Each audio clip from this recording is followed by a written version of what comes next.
Hello, it's Isobel here. Before this episode starts, I wanted to share something really exciting with you. Since recording this, we've actually launched the Brew Crew, our mentorship for people just like you. As you're tuning in, you've obviously already got the right mindset. Brew Crew offers real, practical support shaped around your breed, your goals, and where you are in the journey. So come and join us at breedersbrew.com. So we're back, Isobel. We are. But we've been busy, haven't we? We've been really busy. And we thought that we should take this time to summarise our year, as most people do at this time of year, don't they? Well, generally after Christmas, but before the new year. Are you all ready? Yeah, but this is our It's a Wrapped, which all the other companies seem to be jumping on at the moment.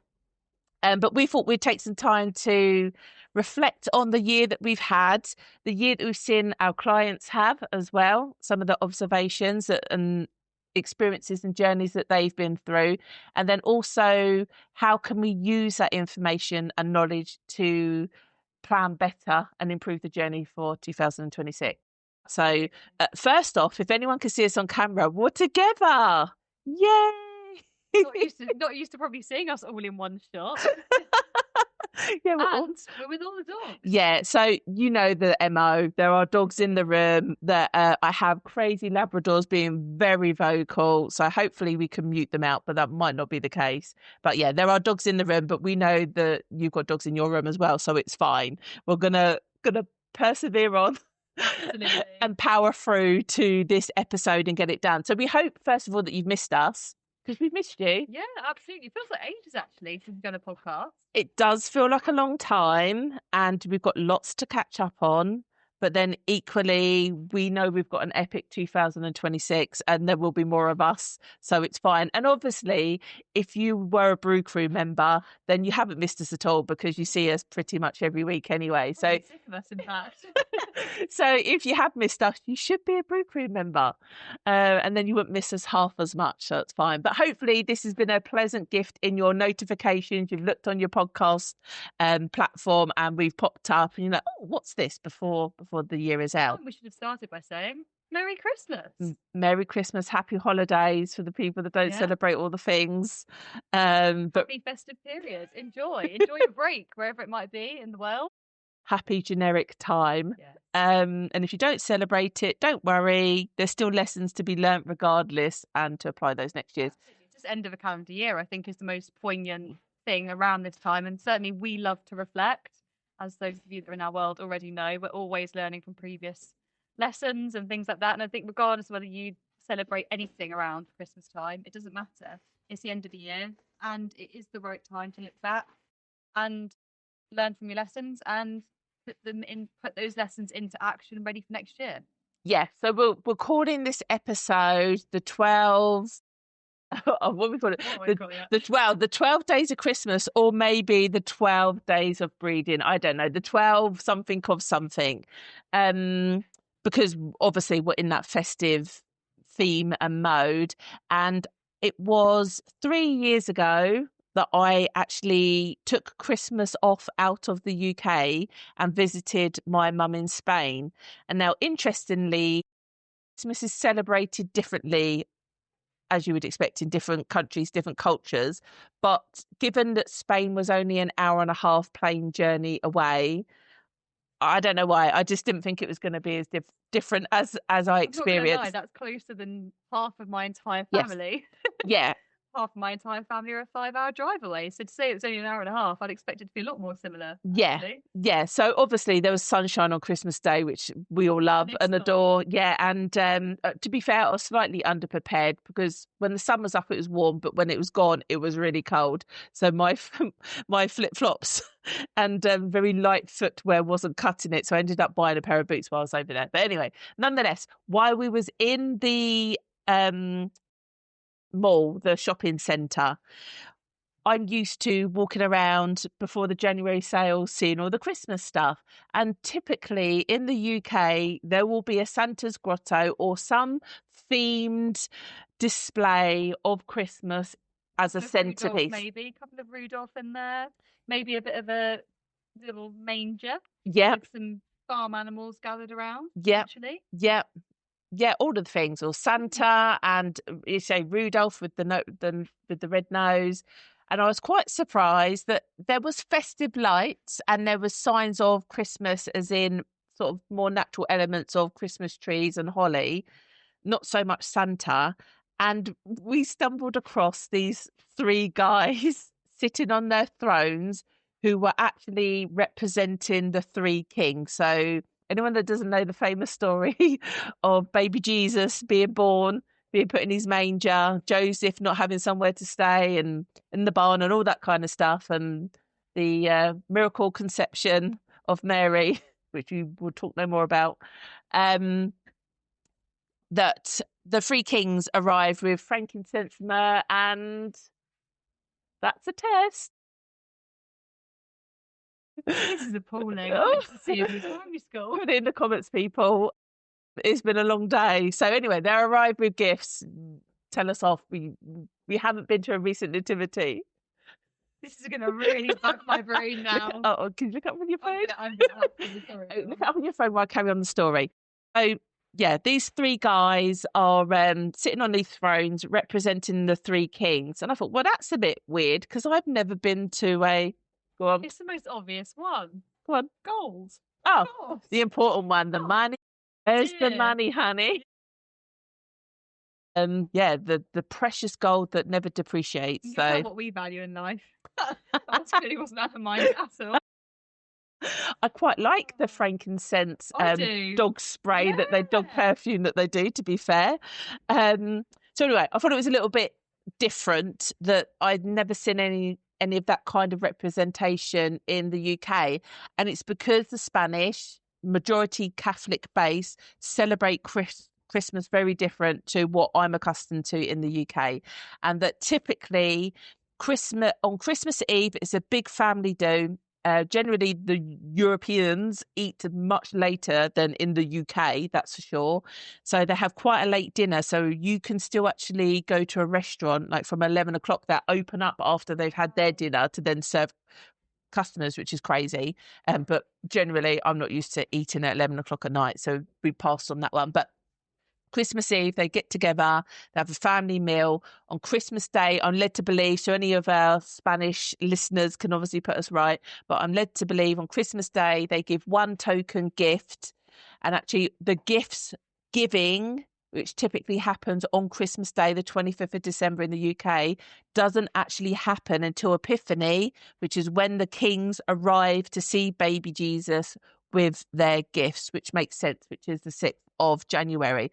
So it was funny because my mum, moving to Spain, said, oh, Christmas seems really drawn out over here. And that's why, because the main deal isn't Christmas Day. That's the birth of Jesus. It's the story of, that's only part of the story, so to speak. That's when it started. It's like, right. That's when the kings started their trek, I presume. Yeah, on their camels. Yeah, exactly. To arrive the baby Jesus on the 6th. So it's bizarre to me how we have come so far from that tradition in the UK.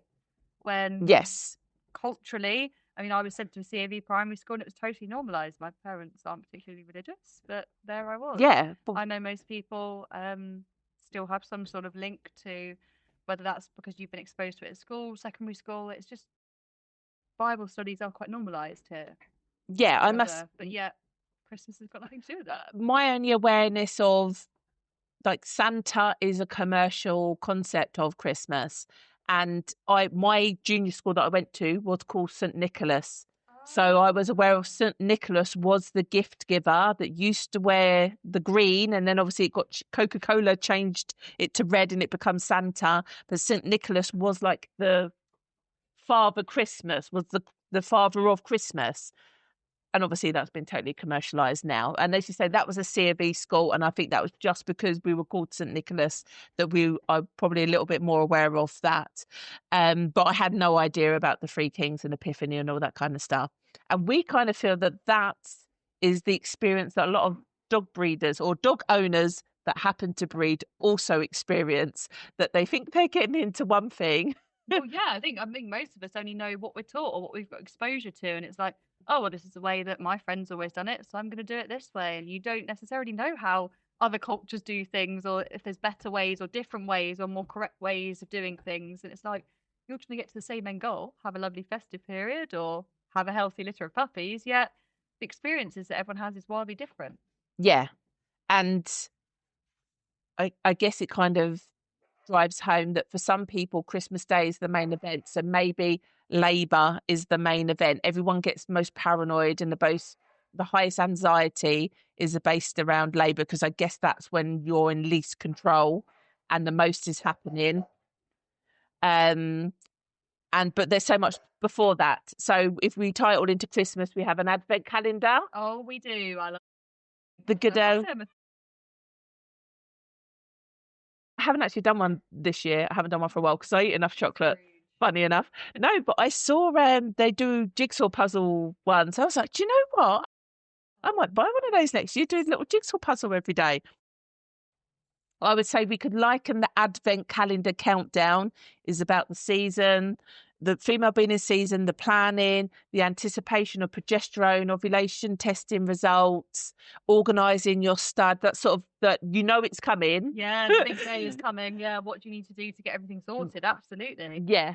So what would you like in Christmas Day too, Isobel? Well, I suppose either the mating or the whelping, but I'd say mating in this instance, really, it's like the big day that you plan everything towards. It's, you know, you've done your health testing, like you said, you've done all of that major prep work before she's even in season, you've done your supplements, you've got her food you've got her diet in tip-top shape, you've got her in great condition.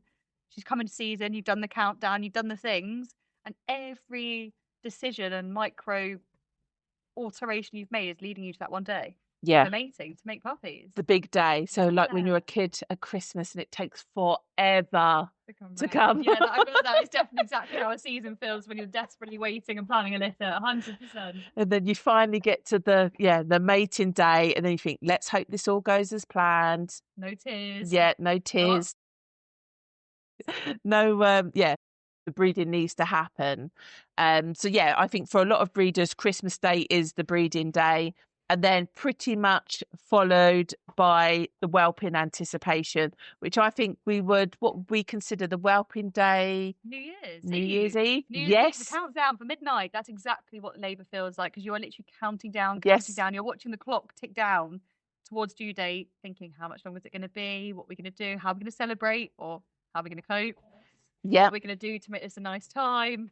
Not be a disaster, because we all know what a flat New Year's feels like. Not great. So, well, what's it always with the New Year's? If you just don't plan anything, can it be a good one? As soon as you over egg something, it always feels a bit of a letdown. But with whelping, I don't take that as the best advice. No, absolutely not. All the planning in the world, please. Yeah, please plan. Especially, I've had a New Year's Eve litter as well. I'm nice. She's in the room somewhere. The brat baby that was born. But yeah, talk about triple anxiety of having a litter born on New Year's Eve. But anyway, all went well. No, different one. Different. The one's making noise, chewing bones and toys. And then for most people, that's where they think they're done. 100%. You counted down to New Year's. You've seen in New Year's Eve. You might do a bit on New Year's Day. You might have a family dinner. You might have a big, dog walk to do, minor celebration. So actually, New Year's Day, I suppose it's likened to first 3 days of puppy's life, where you might be a bit busy. Yeah. A couple of sleepless nights to make sure everyone's okay, make sure mum's okay. But then, say 2nd of January onwards, it's like, right, game on. Well, puppies are born. We're done. Yeah, in Spain, they're still going. Oh, well, they haven't got to the main event yet. No. So never mind, still going. They're only just warming up. Yeah, they've not got to the main event yet. So we've chatted a little bit about Christmas and how the Advent can be very different for different people, and how we all put different weights on different parts of the journey. But actually, Sarah, what we should be talking about is, what's our Advent going to be? What are we giving to our listeners this Christmas? Because are we just celebrating Christmas Day? Like, of course, it's lovely to be in your eardrums right now, guys. And as I said, Merry Christmas. Yes. I'm sure we've got a lot more coming for you, have we not, Sarah? We have. So we are going to gift you the 12 days of Christmas in our breeding format and ways.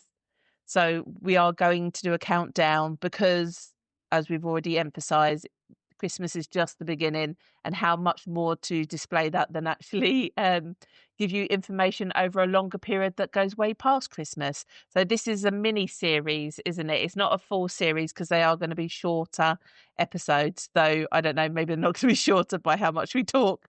We might take that back.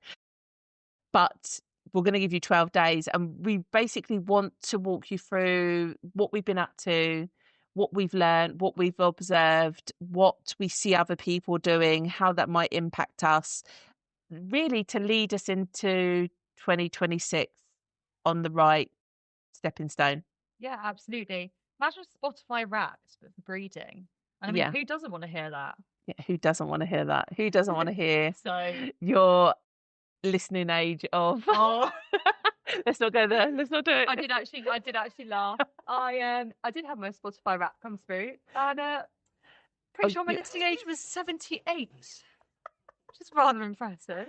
You're as old. You're as old. To be fair, mine was 34, which is younger than me, so that was good. And I had a conversation with my brother, and he was 24, which he's older than me. I was younger than me. Yeah, and I was like, it's because your kids are using your Spotify, isn't it? It was like, yes, it is. So I was like, well, there you go. He had an excuse. I'm not really sure. I don't have a 78-year-old using my Spotify. I'm going to put it down to a bit of Paul Simon. And not really sure what else I can put it down. I'm not going to lie, I do like a bit of 60s. Oh, interesting. Just every now and then I'm doing the washing up. Interesting. Yeah, so I'm blaming Paul Simon. Yeah. Bit of Graceland. That's why my listening age is 78. So what was your Spotify Wrapped listening age, guys? Please tell us. Yeah, if you're not in the Brew Crew community, please come and join us on Facebook. Yes. Go on Facebook, in the search bar, type out the Breeders Brew community. Breeders Brew community could be changing though, guys. Yeah. So go on Facebook, go to the search bar, and have a look for the Breeders Brew community. Join the group, and please do come and join the conversation, because we do love a giggle in there, and I'd love to know your Spotify Wrapped age. Make me feel better that I'm not the oldest here. In audio anyway, not the oldest. But yeah, so we're going to drop these mini episodes that are learnings, and you may have seen, observed some yourself, you may not have, but obviously we just want to spread the knowledge and understanding and sort of help people start 2026 on the right foot. Yeah, learn from our mistakes or our lessons, either way. Yeah, not always mistakes. There may be just observations, or just they're not all. Yeah, it's not all bad. No, yeah, that's it. What makes it negative today? Absolutely, learn from our positive steps this year. We've made a huge number of really exciting advancements, and we can't wait to share all these really exciting nuggets of information. We've got so much to share with you. We've been working on an awful lot behind the scenes, actually, and there's a fair few projects that a lot of you won't have a clue that are going on in the background. Those of you that are listening inside our support club, you will already know about these sneaky, very exciting projects we're working on, because we've been sharing it in there. However, our beautiful listeners that are not yet part of the support club, you won't know. So we're certainly going to share this with you in the 12 days of Christmas.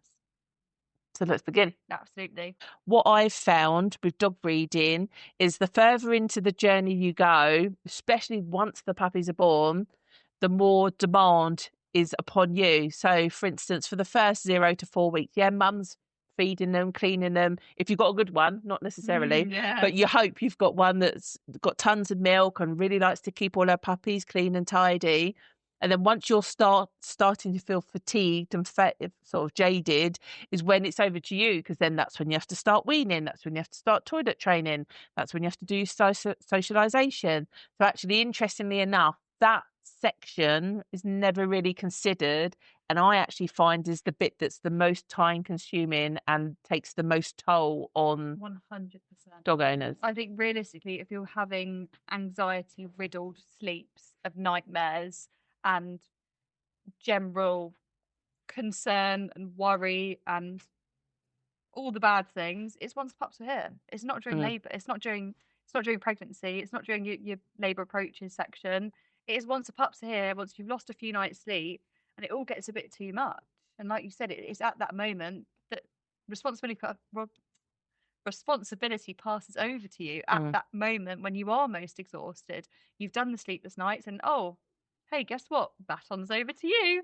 And it is tough. It's really tough. And I think the more committed and emotionally invested you are in the journey, the more responsibility actually passes to you at that point as well, because the more seriously you take that responsibility. So it's even more challenging than if you were just someone that was like, oops, the dog's had a litter. Oops, the pups will raise themselves. Oh, never mind. Everyone's, they'll just leave them. They'll do their own thing. I can imagine it's not too stressful for those people, but yeah, because you had no expectations, so then it can't really go wrong, can it? You're just firefighting and dealing with it. But when you've planned something and you've put a lot of time, energy, investment into it, then you really want it to stay on track. And also, what I've found, lesson that I've learned this year, just because it's worked with one litter doesn't mean it's going to work with another. 100%. So even weaning pups, even having pregnant girls suddenly become allergic that they've never experienced before, so then you have to adjust to them, and then pups being born when she's in that state, and then weaning them becomes more complex. And yet this female's had pups before, no problems, no concerns. So you sometimes, even as an experienced breeder, you can get a bit complacent, and then you get a kick up the bum to remind you, no, actually you are going to have a rough ride when the pups hit 3 weeks old and you start weaning. Actually, yes, we're going to release hell on you, Sara. Yeah, so it doesn't get any easier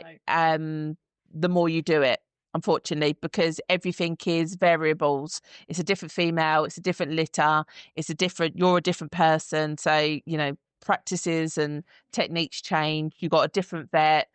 Everything's different puppy owners, all the things.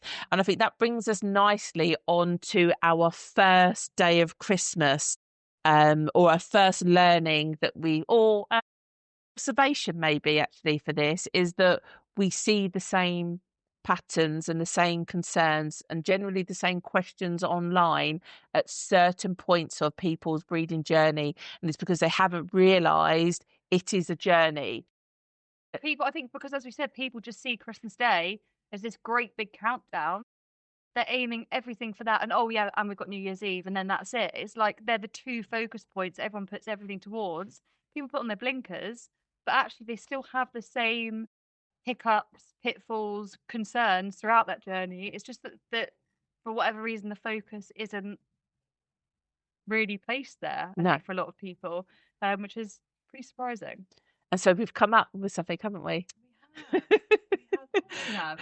We saw this and we thought, how could we put together a nice framework or journey or pathway that people would realise that actually you need to go through the whole entire calendar, the whole experience, and that you have responsibilities all the way through. And so we have come up with our pup life pathway. And it is an acronym, isn't it? Of course it is. So it's easy to remember, guys. Or it's easy to Google, at least, anyway. Yes. Obviously, pup life, that's the whole point of us, why we breed. To breed, well, it's not the point of, it's the end goal of that if you've been successful in your endeavours, that you have puppies that go on to, that are healthy, that are alive, that go to thrive, that have an experience and a positive benefit to the owners. Yeah. That they then go forward to their new home. So pup life obviously means something in itself. But in regards to the breeding journey, it is an acronym and it is 7 letters. And those 7 letters are the 7 steps of a pathway that we feel every dog breeder or dog owner that breeds should be taking. So do you want to walk through some of the... So as Sara said, it's obviously our 7-step framework, a 7-step pathway to guide you through. So step 1, obviously, of pup life begins with a P. So it's preparing to mate. And obviously that is a logical starting point. But actually, again, it's an area that so many people gloss over. Go, I've just got to choose my stud dog and wait for my girl to come into season and that's that. Oh, no. There should be so much more that goes into preparation for mating than just picking a stud dog and waiting for a season. So by us giving this specific section of the pathway own consideration, its own label, its own title, hopefully we're going to shine a bit more light into that corner of the journey and actually try and illuminate maybe some of the areas that people are glossing over a little bit too quickly, because essentially if you set really steady foundations and really strong foundations, you are going to have a better pup life journey. You are going to have a smoother pregnancy and, more importantly, healthier, happier puppies, which is all that we should be aiming to do if we're bringing a litter into the world. So yeah, what we need to bear in mind is that pup life isn't just, it's 7 steps for you to follow. As Isobel's just said, it sets some solid foundations, because what it's doing is, you, by following its steps, means you are safeguarding your female and her puppies by following the 7 steps. It's giving you a really clear timeline to follow, so you're guided all the way through.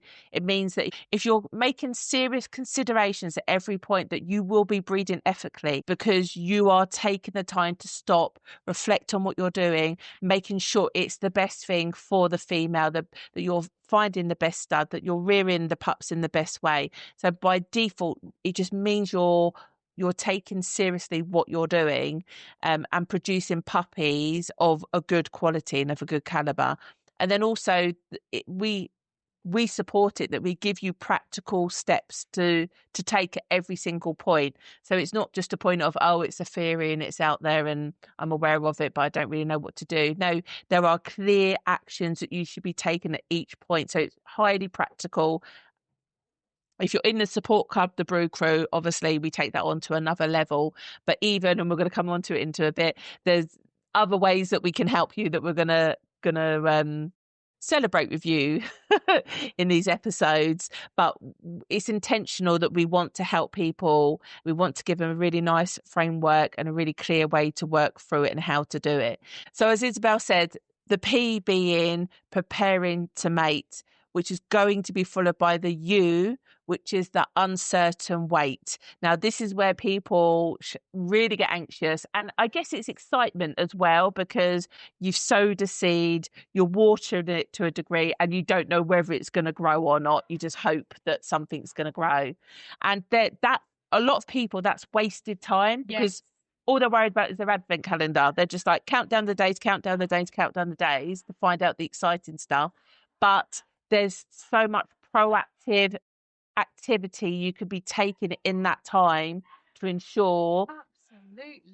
Just even again, by giving this uncertain wait its own title, its own category, its own section of the pathway is so powerful, because we can now break down, actually, there are core messages, there are key learnings, there are vital actions that you should be taking at this point in the journey. And hopefully by us giving this, again, illumination and its own platform, people will then start actually realizing, do you know what, uncertain wait is a really important time. That period from mating until we have our ultrasound scan, there are really important things we should be doing.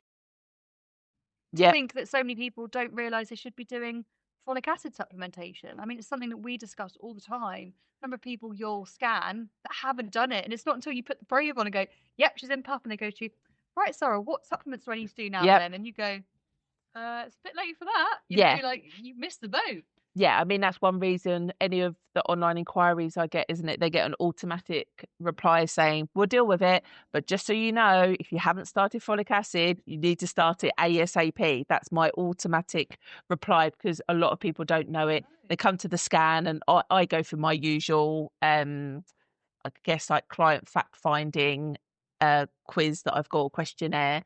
And when I ask them, have you started any supplements? They're like, no, I'm going to once I know. Well, you've already missed a huge section that would have been massively beneficial to the puppies and mum, in regards to other supplements as well. So yeah, supplements is just one of them.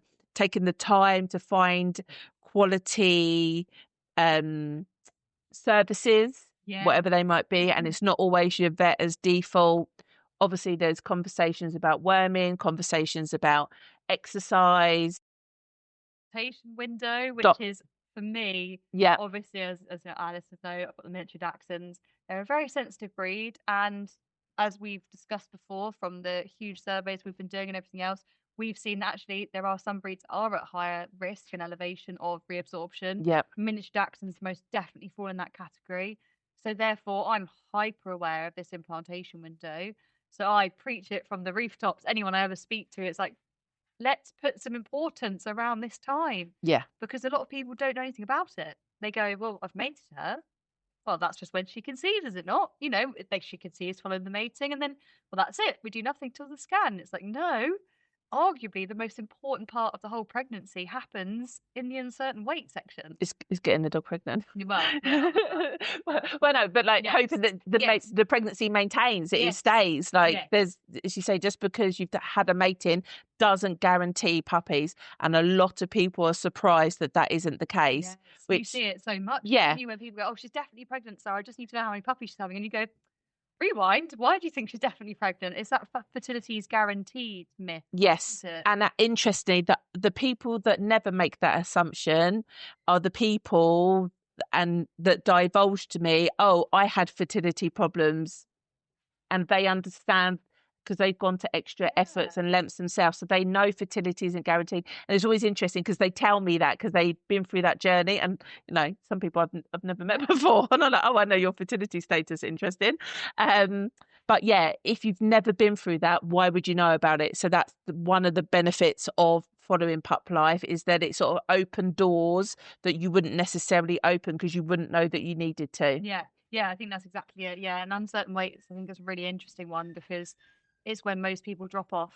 They drop off. There's, in their minds, they've done them. So both of us, we see a lot of client contact prior to the mating. Help me, I need to get everything sorted. We see a lot of client contact either for you, I need the scan, and it's around that scan time, or me, oh, they've just been they've just been confirmed in Pup. What do I need to do now? And it's like there's a whole massive section in there. So uncertain weight for you is very important. So I'm really pleased that we've given that some real weighting in our Pup Life pathway. Yeah, it's some airtime, really, isn't it? Then we move on to the next P of Pup, which is pregnancy confirmed, which is obviously what everybody is super excited about, and it's the thing that makes it real, I suppose, because up until this point it's all hopes, wishes, prayers, that you've done enough for that to be the outcome. So when it is, people get super excited, and then again they get another notch turned up on the anxiety of, oh right, this is going to happen. And this is at the point where most people have the most questions because they know it's real, stuff's going to change, and how am I going to manage that change? So typically we get a lot of questions again about worming, vaccinations, also about adjusting diet. Yes, big one. Yeah, it's a big one. And whelping areas, sort of prepping, sort of moving towards like realizing labor's going to happen. What's my responsibility? How am I involved in that?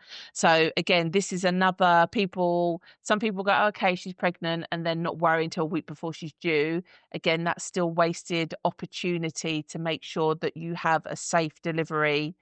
And a safe approach to making sure that all your pups survive and that your female is in the best condition to take on the marathon, as you always call it, of labour. Well, and again, finding the right services. Because you might have a fantastic vet for your day-to-day, but actually, are they breeder savvy? And as much as, will they support you with whelping? Because if they're not going to support you with the whelp, or they don't feel confident to, or they don't offer out-of-hours services, we've got a lot of vets locally that might just be Monday to Friday, and then actually their weekend and overnights are passed over to a vet's now, for example. You might feel that that's not the best service to have support you through the whelping. So there's a big talking point around the right services, and we call it the D-Day, like the delivery day. Like, it is literally such an important day. There's so much prep, which leads us on beautifully to the next stage of Pup Life. Yeah, which is the OWL, which stands for Labour Approaches. So this is sort of the frantic final few days, nesting, making sure the environment's right for the dog. And this again will depend on the breed of dog that you've got, the size of litter you're expecting, whether she's actually had pups before or not, what the setup is in your house, what rooms you've got, all of that kind of stuff. So just to take some random advice online. Oh, don't. I could barely my head in my hands at the thought of it. I've seen so many people with completely different breeds. I mean, we see it all the time. Someone will post on a Facebook group with a bulldog. Yeah. They're getting replies from Labrador breeders. Yeah. And just think, no. The way you're going to rear these two litters would be opposite ends of the spectrum. So yeah, even the heat source, how they require it. Labs hold the heat so well. So after the first initial days, they're double coated. They're like, you know what, I'm done. I can maintain heat. Mum's enough. A bulldog. I mean, I've got 6-week-old bulldogs now, still on their full heat mat. They're like, we love this. We love this. They love the warmth. So yeah, to be taking the heat mat away from them at this stage, they wouldn't. I mean, I'm sure they'd probably cope, but they wouldn't be overly impressed with it. And then would that impact their weight gain and how they're digesting their food and causing other problems? So yeah, how you're set up for whelping will be totally different depending on the breeds that you have. Some will need a massive whelping bed, some will only need small and grow it over time, some will want it covered. Some won't even need it at all. As you say, they need a puppy box and a nice feeding bed, and that's it. So this is really key at this point, that you've nailed down not only your setup but also what your approach to labour is going to be, and delivery, as we said. And actually we talk about this inside Brew Crew Support Club about building your dream team, because actually they follow you through the whole journey. You know, you need a good stud owner to actually get a breeding done in the first place. If you're using fertility clinics or reproduction specialists, you need quality vets.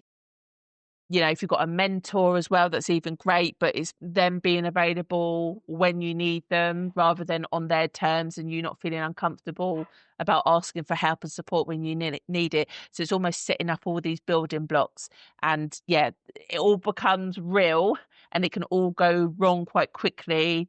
Labour approaches stage. What do we always say? It's all going to take you so much longer than you think it's going to do. Like, let's just not assume that life is on Amazon delivery.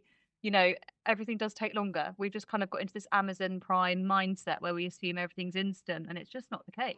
Yeah, and then you'll get the site, like, so I've most recently had a bulldog self-whelp. and she went early on her date, so she wasn't due for another 2, maybe 3 days. And 9 o'clock in the evening, she starts looking a bit awkward. Put her into her whelping area. By 9:30, full second stage labour. What happened to first, who knows? And then by 10:10, first puppy's born. Yeah. That doesn't normally happen with a bulldog, I tell you now. So I wouldn't be preaching that's a standard MO for that breed, because it most certainly isn't. So you just have to, you need to be prepared for all the things. And so that I was caught out because it was way faster. I was like, oh, this is happening today, tonight, now. Okay, we've got a puppy, which is fine because obviously I was all set up. But some people might not have been, because in their head they might have been thinking, it's a bulldog, she's booked in for a C-section in 2 days' time. Yeah. All is good. And that all got sideswiped quite quickly. So, yeah, it's really thinking of a holistic approach of your plan A, your plan B, and then obviously also having your plan C. Which I think leads us on beautifully, because something else we need to mention that is absolutely vital in the next stage, isn't it? So the next step of the pup life pathway is obviously the I of pup life. Yep. And I stands for intensive care. So that is the first few critical minutes, hours and days following the labour, following whelping. Because again, everyone puts so much focus on the labour. Yeah. Kind of forget that those first few minutes, hours and days afterwards are arguably more important, if not as important, as the labour itself. And it's about, I would say, the 3B lens.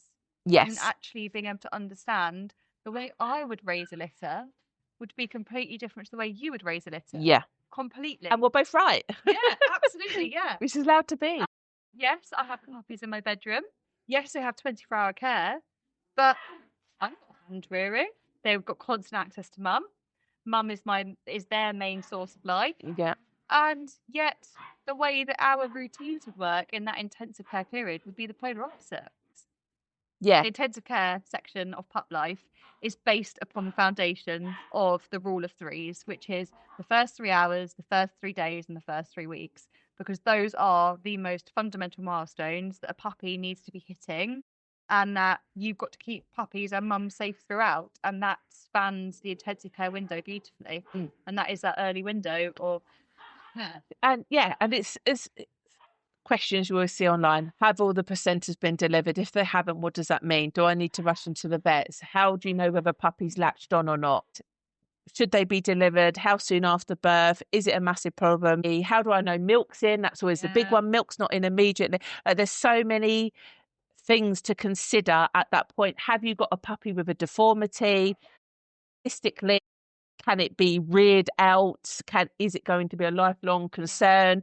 Is it a no-go for launch? That's how do I avoid flat chest? Like, there's just so much to consider at this point. What if you've got a poorly puppy? What have you got? Fading puppy syndrome? What's going on here? Does mum need antibiotics? No, there's just so much. And we're very much of the don't assume that it's all going to go wrong. Don't catastrophize, but you need to have a little bit of knowledge and understanding of, okay, these are my red flags. And if I spot any of these red flags, I need to go somewhere and get some information or get some help or find out more. And if you need to know the red flags, basically. And as Isobel said, like the threes, the rule of threes, and knowing about at what point are you at an elevated risk of seeing more potentially of these red flags, and when do you need to act or not. So the intensive care, I think, it's not just puppies and having a poorly puppy, is managing that whole initial welcome to the world. Is everything working as it should be working? Well, I'd actually say for a lot of people, it's not even, like you said, it's not poorly puppies, it's not poorly mum. Yeah. For me, it's proactive management to avoid those problems. So actually, I will be going in and checking my pig rails are right, checking they're all set at the right level. I will make sure I've got 24-hour camera monitoring on my whelping box day and night with night vision. And I'll be checking that constantly so that I can see if something's going wrong early enough that I could then step in. I am weighing the puppies at minimum every 12 hours. I had this conversation with a really experienced breeder actually the other day, Sara, that had bred border collies and had their first ever poorly puppy that wasn't latching right. And I had the conversation, said, right, so have you weighed them? What's the difference in weight? They're 24 hours old. So what has happened to birth weight? Because you're telling me she's not latching. Oh, I never weigh my puppies. I go by eye. I might weigh them every couple of days just to make sure they're hitting milestones, but I haven't weighed them.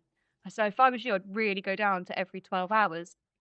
Most, if not less than, because how on earth are you going to spot those signs, the red flags, as you said, that something is going astray, if you don't have a marker to go off? So I'm all for weighing the puppies super frequently in that way. I mean, even myself, I know for a fact I've never managed to get a 4-ounce puppy, which I think is about 100 grams, to survive, full stop. My most recent litter, I had a 126-gram puppy. Which is smaller than a miniature dachshund is born at, for those of our listeners that maybe have other breeds of dog. Like, you can imagine a miniature dachshund, female, full weight, I'm looking at 4 kilograms. So 4 kilo bitch is giving birth to a puppy. Well, I'm gonna get the puppy, guys, because we got camera. We might as well use it.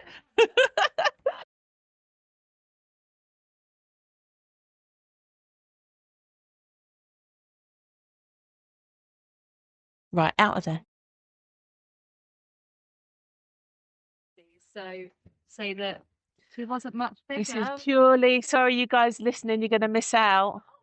But this is sorry, I've just woken him up. So this is him, guys.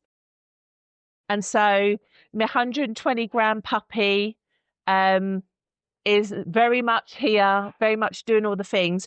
But I only knew that. Oh, why am I red? Oh, how long were you red for, Sara? Still might be low battery. We'll keep an eye on that. Yeah. So yeah, this puppy is very much here and doing well, but that's only because he was weighed religiously, and I knew he needed VIP treatment. And intensive care. Yeah. Your focus during the intensive care period. Was.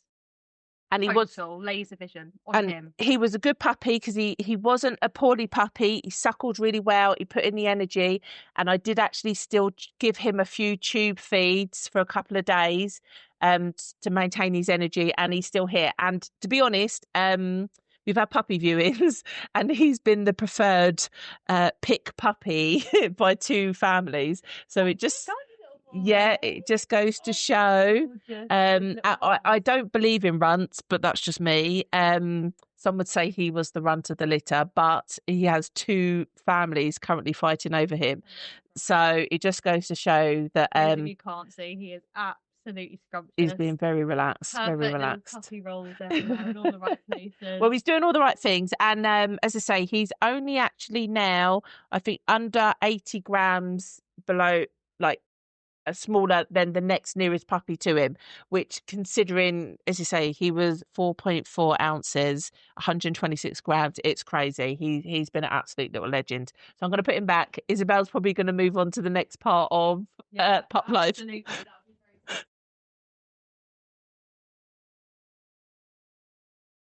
Bitter.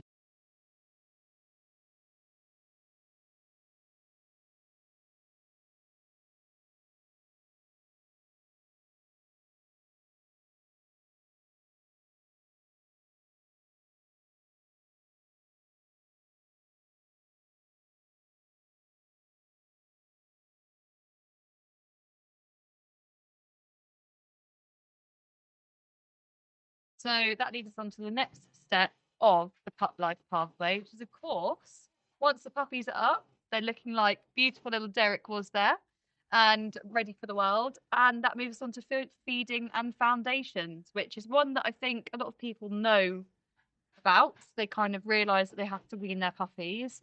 I would say that might be the extent of it. And you wouldn't believe the number of people I actually speak to that just say, yeah, I'm just weaning straight onto Weetabix and goat's milk. And then on we go on to mush puppy kibble, puppy porridge with blended puppy kibble and goat's milk. And then that's it. Then we're on to proper food. And then they moan about how much the puppies poo. And then they go, yeah. And then they go. And in that meantime, we have to pick Isabel off the floor because she's mortified at what she's been told. You're doing what? I always say to people, if you wouldn't feed your adult dog, why are you feeding it to puppies? Yeah. Yeah. Like, no one's feeding an adult dog a bowl of Weetabix. Behave. No one's eating a bowl of Weetabix themselves, to be fair. I mean, no offence to any of you are. Well, if you are, that's fine. But yeah, I'm sure people would, much rather have a more hearty breakfast than that. So yeah, as you rightly pointed out, people think it's just weaning, but it's more than that, and it's not just food for the puppies; it's food for mum as well. How do you adjust her diet once you start weaning? How do you avoid mastitis, which is absolutely like the highest risk at this point once you start weaning? And then also we said about setting the solid foundations, like what are we doing from a socialization point of view, toilet training point of view, that means their transition into adulthood is set on solid foundations. Yeah, and I think again a lot of breeders are aware of the buzzword socialization. I think breeders, dog owners, anyone having a litter are quite aware of the sort of buzzword socialization. They say, oh yeah, and you'll see it in your puppy adverts. Puppies are well socialized and used to household noises. Well, what do you mean by that? Because there's a big difference to a litter of puppies that have just been stuck in someone's kitchen and have got used to the sound of the dishwasher, cooking noises, and the children running around, as there is to a litter that have followed a intensive socialization structured program where they've had correct sound therapy at the right times. They might have had ENS therapy, early neurological stimulation therapy. They might have had even, what's the word for like smell therapy? The sensory. Yeah. There's breeders doing essentially smell therapy and adding in specific novel scents, scent work into the puppies' early socialization programs. Even recall some, especially if you've got working breeds and like drive interest and all that kind of stuff. I mean, I've not got a working breed, and I teach my puppy something called manding. Okay. Which is essentially it's asking. So because obviously I've only got a small breed, so it wouldn't be the end of the world if they were jumping up my legs asking for something. What, like mine do? Well, exactly. I have nothing like a bit of fun. Having a bowling ball running. It's like, oops, balls coming in here. But yeah, so for me, it's not a big deal. And obviously, I'm really lucky that I have got a small breed. So should they jump up excited on me on a walk because they want a treat or I'm getting the dog lead out, it really wouldn't matter to me. However, what does matter to me is building a dog with good manners. Irony compared to mine. Building a puppy with the foundations for good manners.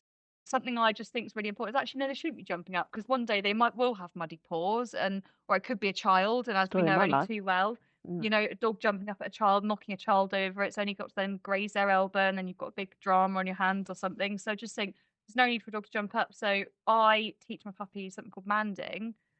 They're not a working breed. They don't need to man. They're not a big breed. They're not a heavy breed. But it's in this window that foundation is set. And I remember vividly in my last puppy viewing, the owners came in, saw their puppy. They were obviously over the moon. They couldn't wait to speak to him. And he ran up to them and sat down in front of them and just looked up at them. And they went, "Oh my God, you've taught him to sit." And I said, "Oh, no, he's asking you for a cuddle." They said, "Pardon?" I said, "He's asking for a cuddle." And they could not believe it, that instead of puppy sitting there and whining or doing something non-ideal, that he was literally asking for a cuddle, and they literally could not believe it, because within seconds of them walking the door. And it's been an ongoing joke, because he still does it now, and my keeper still does it now, and she'll literally run up to me, break the guys, and just sit there with these great guys, like, "Pick me up, please." It's like, oh, just lovely. But it is those foundations that are set so early on that breeders just skip over it. Well, and I think it's knowing the foundations, for your breed, but also for your preference, like you said. So I think it depends what your personal bugbear is or not, and also what is your breed more prone to or not, and countering that if possible. Well, like you said with your bulldogs, they're a really sensitive breed when things move, right? And motion sensor. I thought, what do you mean? Because obviously I've got breed with good vision and everything like that. So I just naturally assumed, like, oh, my breed are tiny with good vision. I thought my breed would be sensitive to movements and things. And then when you described some of the situations your puppies could freak out at, I thought, hey, do you know what? That's really interesting. My breed don't do that, but my breed are really sound sensitive. So I do a lot of like firework desensitization and loud noises, which you don't need to do as much. It's just so interesting. It's knowing your breed, and then making sure that you put a program together that's not that puts your puppies forward in the best light, but also with your stamp on, I guess, your what you consider priority or not priority. Like that's a big section that people just go, oh no, it's, and even them just saying, or raised in the family environment, doesn't mean that it's been done in the right way. So just because the TV and the dishwasher and the Hoover's been on, is it in the right way, in the right manner, that it's actually been effective anyway? Otherwise, it just could have been a soundtrack. So that's a big chunk that's often overlooked, that we fully support and sort of flash the light on, that people should consider a bit more in regards to their journey and where they're heading to. And then finally, Isobel, exit plan, the E of pup life. Yes. The final step of your beautiful puppy journey. And it's a lot, because this is where paperwork might be all consuming, and also the timing of, if you're registering your puppies, making sure that that's sent off in enough time for you to have the documents back with you, if you're putting pedigrees together, if you had DNA testing results, if you need information from the stud owner to register the pups, finding your puppies the right home, advertising in itself, and vetting, and what approach you might take to that, whether you're doing puppy insurance, what kind of puppy pack they're going with, microchipping, microchipping, vaccinations, vet check, worming, Are you doing health guarantees? Are you not? Are they in your contract? Are they not? Do you do a puppy advisory sheet as well as a contract, or is your advisory sheet included in your contract? Do you have a contract at all? If you don't have a contract, why don't you have a contract? Because you should have a contract.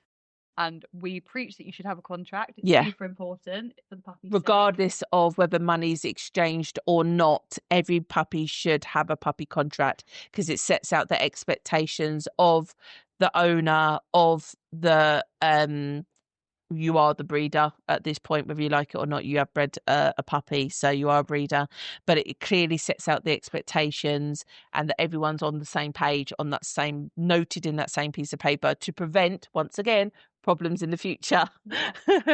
And this is again a point where people are tired, they're maybe exhausted, maybe just frustrated as well, and like you've got your puppy if you're keeping one, and the rest need to go to new homes, and they could all be lovely homes, but the responsibility of making sure that everyone is actually appropriately placed in each home correctly with the same treatment and the same understanding cannot go underestimated. No, especially if you're doing it for a passion like we do. There's no financial gain.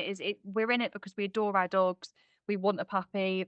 We're looking at the next generation. If that is the case, then you undoubtedly are going to be pouring your heart and soul into this litter because you're raising them all as if they're your own and they're going to be with you forever. And when you put that much love into the puppy, you naturally attract and hope for that same level of love from your owners. And when they're then displaying that level of love, they want that amount of contact and communication and updates because they're in love with their puppy as much as you are. So then when you're juggling however many other people and their families and their updates and Could be their a lot. puppy visits, it's a lot. It really is a lot, as well as setting the right foundations and feeding, as we said before, and all the contracts and the paperwork and everything else. It is a marathon, and it is that final part of the marathon where you hit the wall and you've got two options. You either bow out and go down in flames, or you carry on. You hit the wall, you carry on in the marathon. Not that I've ever done one because, my God, there's absolutely no way my body would fall to pieces, just breaking a million parts. But I can imagine if you did run a marathon, it'd be that bit at the end where you are just beyond agony and you're going on sheer adrenaline. Yeah, totally spent, but you need to get over the line. The accomplishment of the thought of that last finish line is too much. You've just got to get there. Yeah, you put too much in not to do it now. So even that in itself is about. We've a really, really sort of joyous on this, haven't we, guys? Like, oh, do you want to have a litter of puppies now? That welcome to the torture. Masochists, what are they? Yeah, but anything that comes easy isn't worth having, isn't it? So, and that's true. Like it's not easy. You have to want it. You have to put in the effort and the energy, and you will reap the rewards of beautiful puppies, a healthy mum, amazing puppy owners. But what the whole point of pup life is that we put that structure in. And to be fair, the whole point of pup life is that you don't worry about the steps 3 or 4 down the line. You concentrate to stop the overwhelm. You concentrate on the stage that you're on, and you do that stage well. And you can glance at what might be possibly coming down the line, but you don't need to worry about it too much. As long as you do the stage that you're in properly, you are naturally transition into the next stage and worry about the parts that are in that at that time. So that is one of the big benefits of pup life, is that you don't worry about the exit plan until you need to worry about the exit plan. You're aware of it, but it's fine. When you get to the point that you need to be concerned, we'll be there to support you. Absolutely. To get it done. The whole reason that we've got the pathway is because what athlete would take on a marathon without a coach? You wouldn't. No. You wouldn't treat well. I certainly wouldn't. As I said, my body would fall apart in a million pieces. I would need intensive training from someone that understood my body, my issues, my lifestyle. And again, I think it's really important you have that sort of coach person, that coach I don't know the way to describe it, like that mentor, that shining light. You would never, an athlete wouldn't not have one. Even how you train for a marathon can be different. So for instance, funny enough, I have marathon runners in the family, not me. My mum decided to start running when she was 40, and she wanted to run. I know. So there's time for you, Isabel. Yeah. She started running at 14. She wanted to run 10 marathons before she was 50. She actually only got to 9, and then she had kidney failure on her last. Yeah, so and that was and to be fair, that was from bad training, because she was doing a winter marathon, and so it basically put her training scheme upside down, and she hadn't appropriately prepared for that change. But anyway, that aside, my mum and my brother both decided to run the Brighton Marathon, which is my local marathon, together. And my brother, being much younger, much fitter, footballer, snowboarder, all the things, this would be easy. But they took 2 very different approaches. So my mum had always been, you have to run a marathon before you run a marathon. So you put in the miles before you do it. Yeah. So you slowly build up, you do your 1 mile, 2 mile, 3 mile, 4 mile, then you overrun So you sort of run past a marathon because mentally you can run a marathon then. Okay. My brother, because he has injuries from other sports, said I can't possibly run a marathon before I run a marathon. So he done a totally different approach where you just sort of physically prepare for it, but it doesn't have the endurance part of it. And so they both are marathon runners. They both completed the marathon. I think my brother had underestimated the pain of it all, but he did it. So the end result was the same, but how the approach they took and how they enjoyed it or not, I think was very different. Yeah. But again, because they were different people with different circumstances. So even that in itself, as two novices, they're not professional runners in any way, shape or form, had a different approach, is no different to people breeding dogs having a different approach. But I'm sure if either of them paid the money to seek a marathon runner's advice, that they would have put together a plan that was suitable for them, that would have been the most efficient. Yes. So what we don't know is how efficient either of them. They just went on their way because that's what they felt was right. But yeah, just to hone, and they're not athletes. That they're not professional athletes. That's what I'm saying. And they still needed and should have had help, and they still had different approaches. And dog breeding is exactly the same. Oh, most definitely. I think that's the difference between and that's the difference between muddling through and just making your own plan and thinking, oh, I'm just going to grab this bit of information and I'll just stick this bit of plan and I'll overrun it, underrun it, and just try and figure out myself, as opposed to just going, no, do you know what? I need a coach. I'm just going to get a coach. I'm going to make sure I'm doing it right. I've got the help at the right times. I'll follow the pup life pathway because it's set out for me. It's a pathway to guide you through the journey so that you hit the right milestones at the right time, you avoid the pitfalls, you follow that through, and you're going to have a completely different, Experience. far more enjoyable experience because you're not fumbling around in the dark trying to find your own answers. And I think the new age of internet, we all just assumed that the answers are there and waiting for us and easy to find. But actually, what you are greeted with is just a ton of opinion half the time. And I think opinion can be really dangerous. Yeah, or people that are offering a solution without helping you understand how they got to that solution and how that's even relevant for you, your breed, your position. So it's all can be a bit dangerous. But obviously we want to remain festive and positive and all the happy things. But pup life is there, people. We've told you about it now, and we will talk about it, and we will often refer to it. Yes. Because pretty much now everything that we do will feed into a segment of pup life. How can it not? Yeah.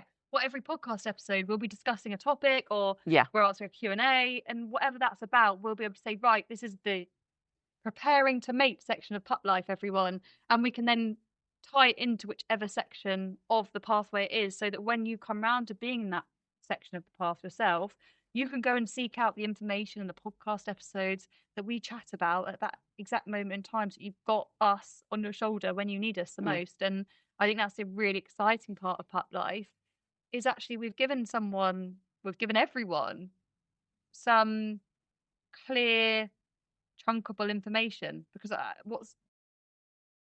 Because recently we had someone tell us, didn't we, about the swirl of information online and how stressful it can be in this constant feed of information, and you're there and you're online, it's just a complete bamboozlement, bombardment of information, and it's stressful.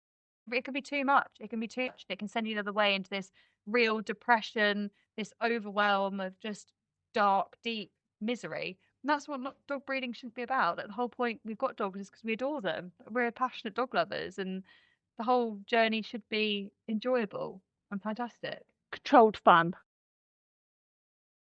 Yeah. That's what it is, controlled fun. Yeah, so that is pup life basically, which is a lot, but it will be our framework always going forward now. So it basically puts you in control, because you only need to worry about the points you need to worry about at the point you need to know it. Isobel, we're only on day one. We're so excited we put the pup life pathway together, and actually I think that for me this is one of my biggest achievements of 2025, because I feel it gives clarity to everything that I teach and every client that I now speak to, even in my coaching calls and when I'm supporting clients with supplements and as to when to give which supplements when in the journey. Which people get confused about a lot, don't they? Like So everyone now gets so confused about when they should start supplements, when they should stop certain supplements, when they need to add things in, take them away, double doses, half the doses, and things like that. I think this pup life pathway is just a beautiful way of us being able to slot all of our teachings, all of our help, knowledge, advice, podcast episodes, blogs, everything now fits into a specific point in that pup life pathway, which is so helpful for you guys because you can just go in, find which section you're at, and find the information. It just is going to give, hopefully, all of our listeners even more benefit, because I know what it's like wading through a ton of information. We're in the age of information overload now. For the first time ever, we are now in a situation where actually the integrity of our information is actually decreasing, where we've got too much information. There's too much rubbish information on. Well, I mean, you only have to see there's AI bots asking and replying to stuff in forums now, which is crazy. Yeah. And intentionally starting like ambiguous question, like conversations or topics to sort of antagonize people into engagement. Yeah. Which is ridiculous because we're all busy. So why are you even arguing with a bit of AI is ridiculous. So we're not going down that route. No, let's leave that out of it. AI. Oh, let's leave that for 2026. We are not going down that route. But as Isobel said, yeah, it just means that even when I'm dealing with clients, it's easy for me to recognize what stage they're at and give them the information that's appropriate for them and their stage. I don't need to talk about the stuff before. I don't need to talk about the stuff that's coming afterwards. Just where are they now? What's the most poignant bit of information or support I can give them at this moment in time that's going to be the most beneficial to them? So yeah, as far as I know, no one else has done this in dog breeding. It's always been a very timeline driven event, and with the end goal being pups born, really, and not past that. So we really do feel this is a holistic view of dog breeding, and actually the biggest section really should be the preparing to mate, because that's all your energy of setting up your solid foundations and really thinking about having a suitable stud dog for your female health condition is in prime, and that you understand that you have a pathway to follow. You're not randomly just going to be wandering around wondering what comes next or waiting for it to bite you on the bum. So yeah, we are super pleased about this. Once we got to this point, we were like, yeah, this is it. Obviously more stuff's coming. This is just starts. This is the foundation of what's to come for 2026.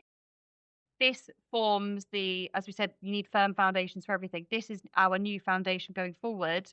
That means that every other exciting project and tidbit of information and everything we share with you now is going to just slot it beautifully. And it's only going to grow. And our information sharing community is just going to prosper even more for this. So yeah, as I mentioned earlier in the podcast, guys, if you are on Facebook, please do search on Facebook for the Breeders Brew community. Come and join the group, because we love a chat in there, and it's just lovely seeing what you all are up to. Let us know where you're up to in your pup life journey, and we'll be able to point in the direction of more helpful information, basically. Yeah, I think that's it. I think we've said enough. But what we should have said is Merry Christmas. Merry Christmas, guys. And I hope you have a lovely day. Merry Christmas. Happy festive day. Whatever. 25th of December, wherever you are in the world. I hope you have a fantastic day today.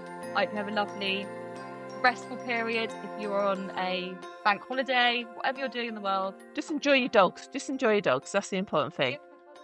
They're the important ones, and then family. Yeah. Cheers to that. Cheers to that. Bye, everyone. Bye.